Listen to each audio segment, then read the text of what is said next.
नमस्कार दोस्तों, आपका अजय गुरुकुल में हार्दिक स्वागत है। तो चलिए हम महत्वपूर्ण सेशन के साथ में स्टार्ट करते हैं।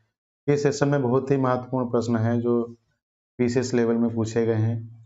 तो चलिए हम क्वेश्चन देखते हैं। तो पहला इसमें क्वेश्चन है, एक विधेयक जो संसद में प्रस्तुत किया जाता है, कौन सी क्रिया के बाद अधिनियम बन जाता है? तो यहाँ पर ऑप्शन देखिए।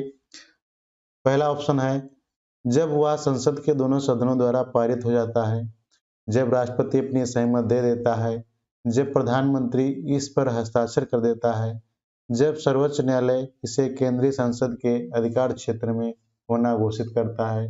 तो यहाँ पर ऑप्शन राइट हो जाएगा हमारा बी वाला, जब राष्ट्रपति अपनी सहमति दे देता है तो एक विधेयक बन जाता है। तो इस पे चर्चा करेंगे। संविधान के अनुच्छेद 111 में विधेयक पर राष्ट्रपति की अनुमति से संबंधित उपबंध है। एक विधेयक जो संसद में प्रस्तुत किया जाता है वह अधिनियम तभी बन पाता है जब राष्ट्रपति उस पर हस्ताक्षर कर अपनी सहमति दे देता है।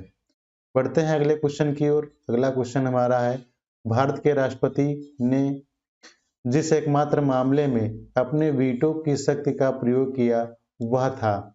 तो यहाँ पर ऑप्शंस देखते हैं। लिखा है हिंद कोड बिल और पेशु विनियोजक विधेयक, और सी ऑप्शन है भारतीय डाक पर संशोधन विधेयक, और डी ऑप्शन है दहेज प्रतिषेध विधेयक।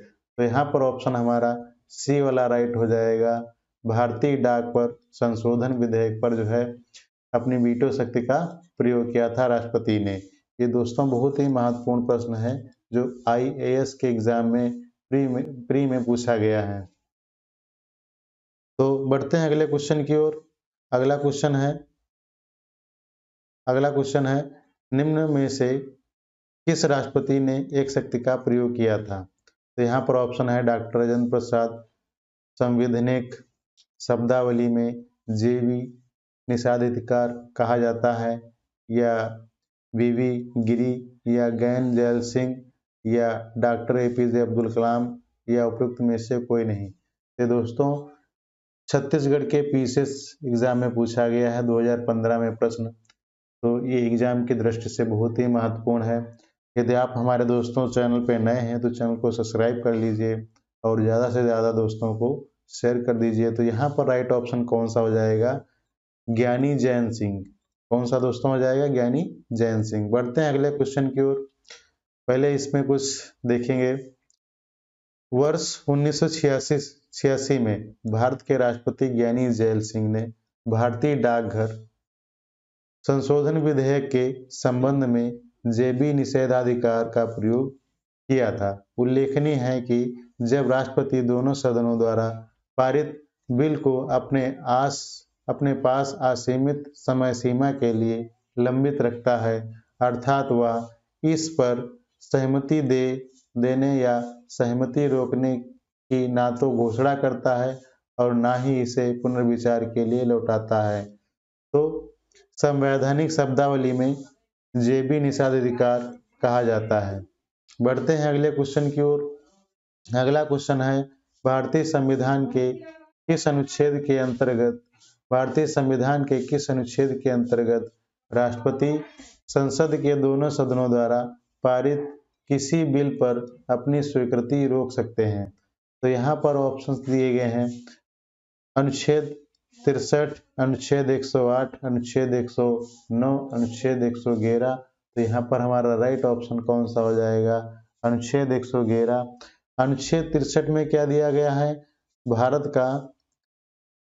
का एक उपराष्ट्रपति होगा। भारत का एक उपराष्ट्रपति होगा। ये दिया गया है हमारा अनुच्छेद 63 में। और अनुच्छेद 108 में क्या दिया गया है? कुछ दशाओं में दोनों सदनों की संयुक्त बैठक, कुछ दशाओं में दोनों सदनों की संयुक्त बैठक ये दिया गया है किसमें? अनुच्छेद 108 में। यानी दोनों सदन यानी लोकसभा और राज्यसभा की दोनों संयुक्त बैठक जो है अनुच्छेद 108 के अंतर्गत दिया गया है। और अनुच्छेद 9 में क्या दिया गया है? धन विधेयक के संबंध में विशेष प्रक्रिया। क्या दिया गया है?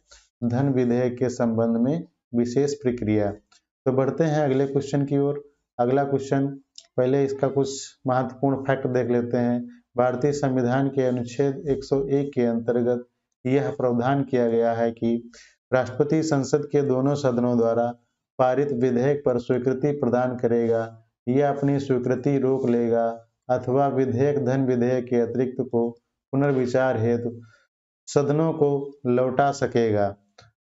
बढ़ते हैं अगले क्वेश्चन की ओर। अगला क्वेश्चन है, जब कोई विधेयक संसद के दोनों सदनों द्वारा पारित कर दिया गया है तो निम्नलिखित में से किसको उस विधेयक पर अनुमत रोकने का अधिकार जो है प्राप्त होगा। तो यहाँ पर राइट ऑप्शन देखिए कौन सा होगा। राइट ऑप्शन यहाँ पर है राष्ट्रपति। तो हमारा ए वाला ऑप्शन राइट हो जाएगा।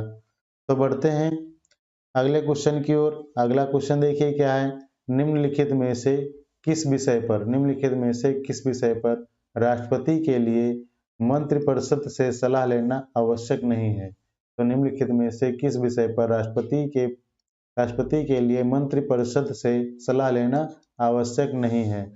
तो यहाँ पर ऑप्शन है राजदूत की नियुक्ति, विधेयकों पर स्वीकृति देना, राज्यपाल द्वारा प्रेषित विधेयकों पर स्वीकृति, लोकसभा भंग करना, संविधान संशोधन विधेयक पर स्वीकृति देना।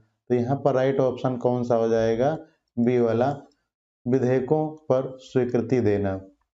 ये दोस्तों जो है छत्तीसगढ़ में पीसीएस प्री में पूछा गया है, 2015 में क्वेश्चन पूछा गया है। इसके कुछ फैक्ट देखते हैं। राष्ट्रपति के लिए विधेयकों पर स्वीकृति प्रदान करने हेतु मंत्रिपरिषद से सलाह लेना आवश्यक नहीं है। संविधान के अनुच्छेद 111 में वर्णित है कि जब कोई साधारण विधेयक संसद के दोनों सदनों द्वारा पारित करने के पश्चात राष्ट्रपति के समक्ष प्रस्तुत किया जाएगा तो राष्ट्रपति घोषित करेगा कि वह विधेयक को स्वीकृति देता है या स्वीकृति रोक लेता है। हालांकि इस संदर्भ में कोई समय सीमा निर्धारित नहीं है, यानी राष्ट्रपति जितने दिन चाहे उसको जो है विधेयक को रोक सकता है अथवा राष्ट्रपति उस विधेयक के दोनों सदनों के पुनर्विचार हेतु लौटा सकता है कि उसको दोबारा ऊपर वापस भेज सकता है कि इस पे फिर से विचार करिए, ये विधेयक बनने के लायक है या नहीं है। यदि विधेयक सदनों द्वारा संशोधन सहित या उसके बिना फिर से पारित कर दिया जाता है तो राष्ट्रपति के समक्ष अनुमति हेतु प्रस्तुत किया जाता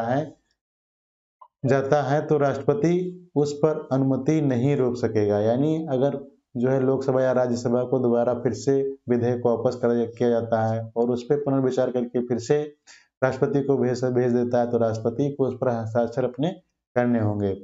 तो बढ़ते हैं अगले क्वेश्चन की ओर।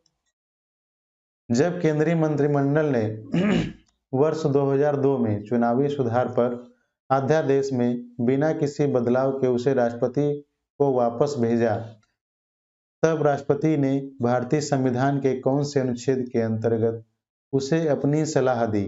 तो यहाँ पर ऑप्शंस देखिए कौन से हैं। ऑप्शन है अनुच्छेद 121, अनुच्छेद 142, अनुच्छेद 123, अनुच्छेद 124। तो यहाँ पर देखिए ये भी महत्वपूर्ण प्रश्न है एग्जाम की दृष्टि से, ये यूपी पीसीएस में पूछा गया है प्री में 2015 में। तो यहाँ पर राइट ऑप्शन हमारा कौन सा हो जाएगा? सी वाला। तो अनुच्छेद 123 और अनुच्छेद जो है 121 में क्या दिया गया है? अनुच्छेद 121 में दिया गया है चर्चा किसके ऊपर? तो चर्चा दिया गया है संसद में चर्चा का निर्बंध, यानी संसद में इस पर चर्चा कर सकते हैं। फिर अनुच्छेद 142 में क्या दिया गया है? उच्चतम न्यायालय की क्रियाओं और आदेशों का प्रवर्तन। उच्चतम न्यायालय की क्रियाओं और आदेशों का प्रवर्तन।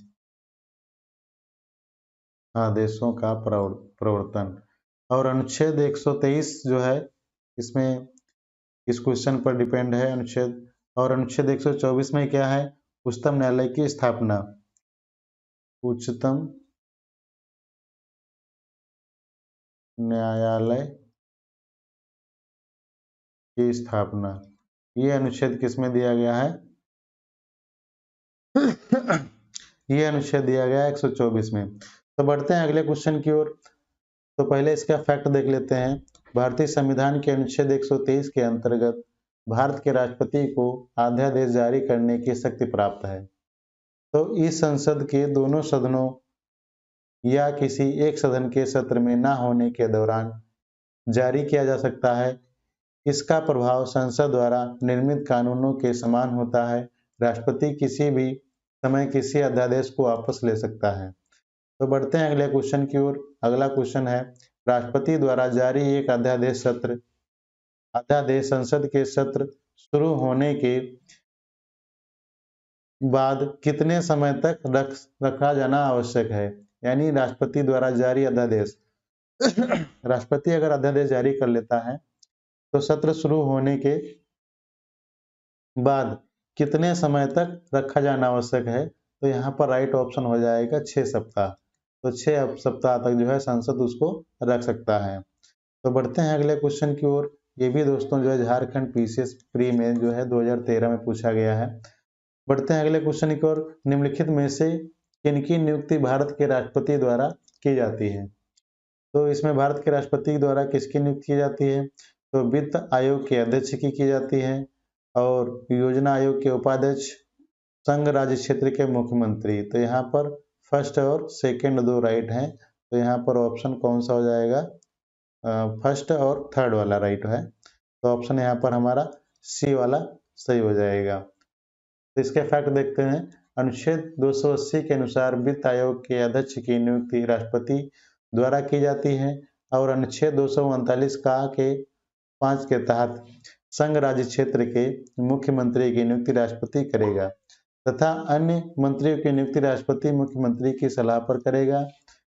मंत्री राष्ट्रपति के प्रसाद पर्यंत पद धारण करेगा। योजना आयोजन अब नीति आयोग के उपाध्यक्ष की नियुक्ति प्रधानमंत्री द्वारा की जाती है। तो नीति आयोग का जो है इसका अध्यक्ष जो है स्वयं कौन होता है? प्रधानमंत्री होता है। तो बढ़ते हैं अगले क्वेश्चन की ओर। अगला क्वेश्चन क्या है? निम्नलिखित में से राष्ट्रपति किसकी नियुक्ति करता है? निम्नलिखित में से राष्ट्रपति किसकी नियुक्ति करता है? तो यहाँ पर ऑप्शंस देखिए।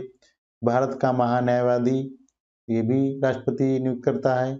नियंत्रक एवं महालेखा परीक्षक, इसकी भी राष्ट्रपति नियुक्त करता है। और एक राज्य का राज्यपाल, इसकी भी राष्ट्रपति नियुक्त करता है। तो यहाँ पर ऑप्शन कौन सा सही हो जाएगा? उपरोक्त सभी। तो ये दोस्तों जो है यूपी पीसीएस प्री में 2002 में पूछा गया है। ये भी एग्जाम की दृष्टि से बहुत ही महत्वपूर्ण प्रश्न है। तो इसके फैक्ट देख लेते हैं। राष्ट्रपति संविधान के अनुच्छेद 76 के अनुसार भारत के महान्यायवादी, अनुच्छेद 148 के अनुसार नियंत्रक एवं महालेखा परीक्षक और अनुच्छेद 155 के अनुसार राज्यों के राज्यपाल की नियुक्ति, ये जो आर्टिकल दोस्तों दिए गए हैं 155, 148 और 176, ये वेरी इंपॉर्टेंट है आर्टिकल। ये एग्जाम में वनडे एग्जाम में कहीं कहीं देखने को मिल जाते हैं। बढ़ते हैं अगले क्वेश्चन की ओर। निम्न में से भारत का राष्ट्रपति किसकी नियुक्ति नहीं करता है? तो यहाँ पर प्रधानमंत्री की करता है, राज्यपाल की करता है और मुख्य निर्वाचन आयुक्त की भी करता है। तो यहाँ पर इसकी नहीं करता है। तो राइट ऑप्शन कौन सा हो जाएगा? उपराष्ट्रपति। तो उपराष्ट्रपति यहाँ पर देखिए दोस्तों, यूपी पीसीएस प्री एग्जाम में पूछा गया है। तो इसके कुछ फैक्ट देख लेते हैं महत्वपूर्ण। राष्ट्रपति उपराष्ट्रपति की नियुक्ति नहीं करता है। अनुच्छेद 66 के अनुसार उपराष्ट्रपति का निर्वाचन संसद के दोनों सदनों के सदस्यों से मिलकर बनने वाले निर्वाचक गण के सदस्यों द्वारा किया जाता है। तो जो संसद में लोकसभा और राज्यसभा होती है, उससे जो है जो भी निर्वाचक गण होते हैं वो वोट करते हैं, तब जाके वहां पर राष्ट्रपति को चुना जाता है। तो बढ़ते हैं अगले क्वेश्चन की ओर। संविधान असाधारण परिस्थितियों में राष्ट्रपति को राज्यपाल के कृत्यों के निर्वहन हेतु उपबंध कर सकता है। तो यहाँ पर ऑप्शंस देखिए। अनुच्छेद 160 दिया है, अनुच्छेद 162, अनुच्छेद 165 और अनुच्छेद 310। तो यहाँ पर राइट ऑप्शन कौन सा हो जाएगा? अनुच्छेद 160। अनुच्छेद 160 के अंतर्गत संविधान असाधारण परिस्थितियों में राष्ट्रपति को राज्यपाल के कृत्यों के निर्वहन का उपबंध कर सकता है। तो यहाँ पर अनुच्छेद जो है 162 में क्या दिया गया है? तो अनुच्छेद 162 में दिया गया है राज्य की कार्यपालिका शक्ति का विवरण। तो अनुच्छेद 162 में क्या दिया गया है? राज्य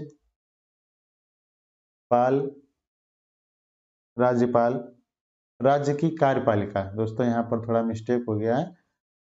राज्य की कार्यपालिका का विवरण ये किसमें दिया गया है? अनुच्छेद 162 में विवरण। और अनुच्छेद 165 में क्या दिया गया है? राज्य का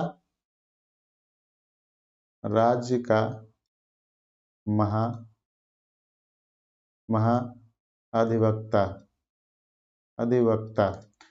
और अनुच्छेद 310 में क्या दिया गया है? संघ या राज्य के सेवा करने वाले व्यक्तियों की पदाविधि। तो ये अनुच्छेद जो है 310 में दिया गया है। क्या दिया गया है? संघ या राज्य के सेवा करने वाले व्यक्तियों की पदाविधि। तो बढ़ते हैं इसके फैक्ट की ओर। तो देखिए, संविधान के अनुच्छेद 160 के तहत राष्ट्रपति आकस्मिक या असाधारण परिस्थितियों में राज्यपाल के कृत्यों के निर्वहन हेतु उपबंध कर सकता है।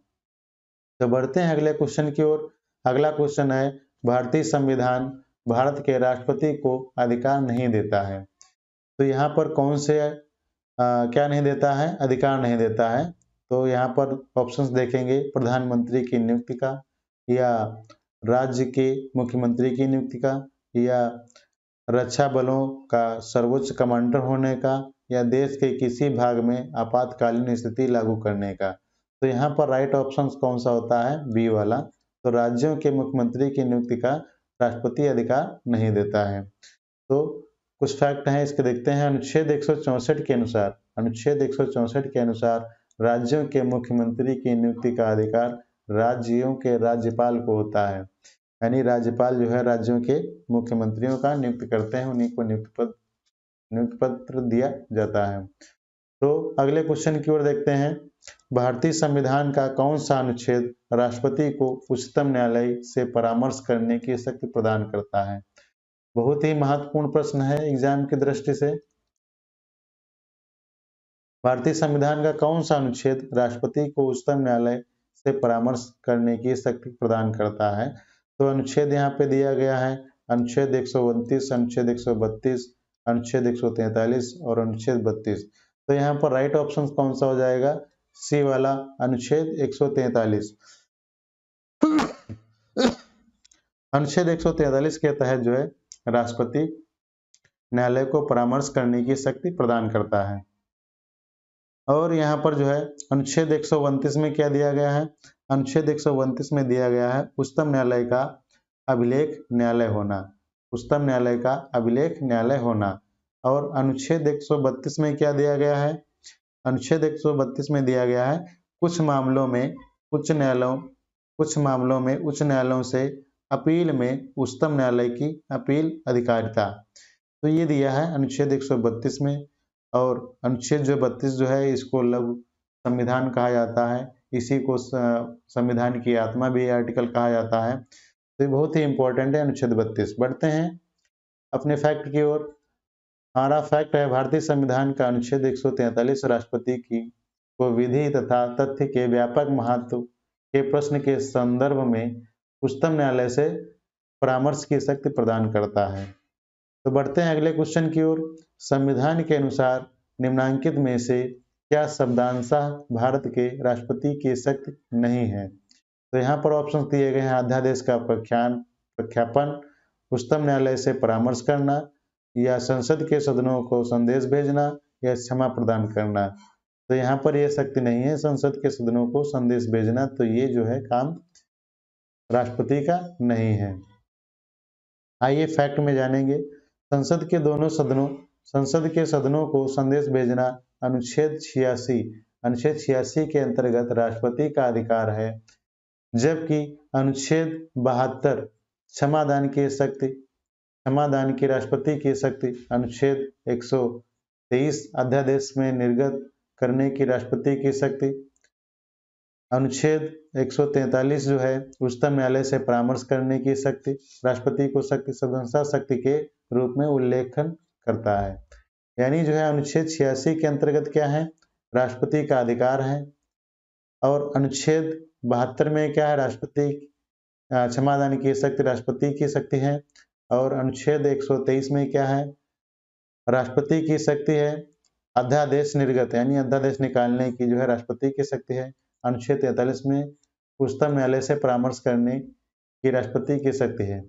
तो बढ़ते हैं अगले क्वेश्चन की ओर। अगला क्वेश्चन है, भारत के राष्ट्रपति को यह अधिकार नहीं प्राप्त है कि वह क्षमा करे या सर्वोच्च न्यायालय के न्यायाधीश को हटाए या आपातकालीन की घोषणा या अध्यादेश जारी करना। तो यहाँ पर देखिए अधिकार कौन से है, राष्ट्रपति जो है क्षमादान भी कर सकता है, आपातकाल की घोषणा भी कर सकता है, अध्यादेश भी जारी कर सकता है, लेकिन सर्वोच्च न्यायालय के न्यायाधीश को नहीं हटा सकता, ये नहीं कर सकता। तो राइट ऑप्शन कौन सा हो जाएगा, हमारा बी वाला राइट हो जाएगा।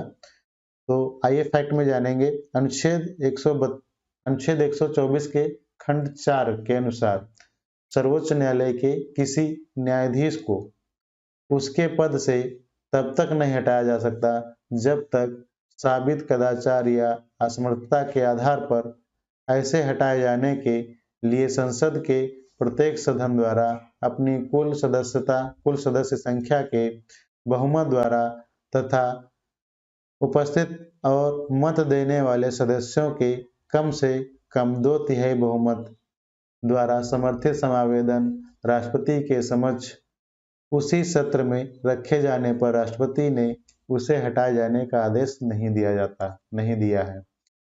तो बढ़ते हैं अगले क्वेश्चन की ओर। अगला क्वेश्चन है, राष्ट्रपति की क्षमा आदि की शक्ति है, तो ये कौन सी शक्ति है, विधायिक शक्ति है या न्यायिक शक्ति है या कार्यपालिका शक्ति है या इनमें से कोई नहीं। ये भी दोस्तों बहुत ही महत्वपूर्ण प्रश्न है, ये पूछा गया है यूपीपीसीएस 2010 में। तो यहाँ पर राइट ऑप्शन कौन सा हो जाएगा, बी वाला न्यायिक शक्ति है। कौन सी शक्ति है, न्यायिक शक्ति है। तो दोस्तों आप यदि हमारे चैनल पर नए हो तो चैनल को सब्सक्राइब करें और ज़्यादा से ज़्यादा दोस्तों को शेयर करें। तो आइए फैक्ट की तरफ जानेंगे। संविधान के अनुच्छेद 72 के तहत राष्ट्रपति की क्षमा आदि तथा कुछ मामलों में दंडादेश के निलंबन, परिहार या लघुकरण की न्यायिक शक्ति प्राप्त है। तो दोस्तों आज के लिए इतना ही काफ़ी है। आज के लिए सेशन हमारा यहीं पर समाप्त होता है। आप यदि हमारे चैनल पर नए हो तो बने रहिए हमारे चैनल के साथ में, अजय गुरुकुल के साथ में, और इसको दोस्तों जो है शेयर कर लीजिए ज़्यादा से ज़्यादा दोस्तों को, और इसको लाइक करें, कमेंट करें, और जो है चैनल को ज़्यादा से ज़्यादा सब्सक्राइब करवाएं। तो मिलते हैं दोस्तों अगले वीडियो में, अगली क्लास में। थैंक्स फॉर वॉचिंग दोस्तों।